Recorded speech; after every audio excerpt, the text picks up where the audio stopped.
Hallo familie van God, ek groet julle in die naam van Jesus Christus. Het is my weer 'n voorreg om 'n klein videoetjie te maak en net die seëning van God oor julle uit te spreek. Ek wil net vandag vir julle in Romeine 8 vers 37 tot 39 gou lees.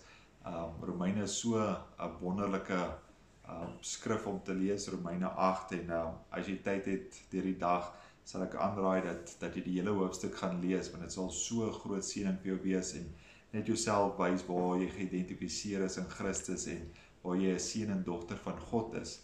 Maar ek wil net hierso lees van 37 tot 39, het sê, maar in al hierdie dinge is ons meer as oorwinnaars deur hom wat ons lief gehad het. Want ek is verseker dat geen dood of lewe of engele of owerhede of magte of teenwoordige of toekomende dinge of hoogte of diepte of enige ander skepsel ons sal kan skei van die liefde van God wat daar in Jesus ons Here is nie. Dit is so wonderlik om te hoor, broers en susters, dat jy weet dat die liefde van Jesus Christus so groot is, dat daar geen magte, geen engele, geen hoogte of diepte of niks wat ons kan skei van die liefde van Jesus Christus nie.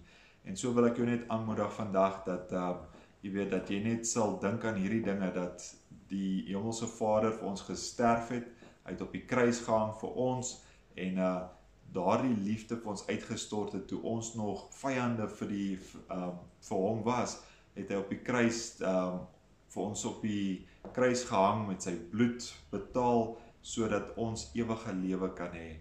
En so glo ek en vertrou dat jy hierdie boodskap sal op jou hart sal opneem en dat jy aan dit sal dink en net weet wat so groot prys ons Here Jesus vir ons betaal het, dat ons ewige liefde het en niks kan ons skei van daardie liefde nie.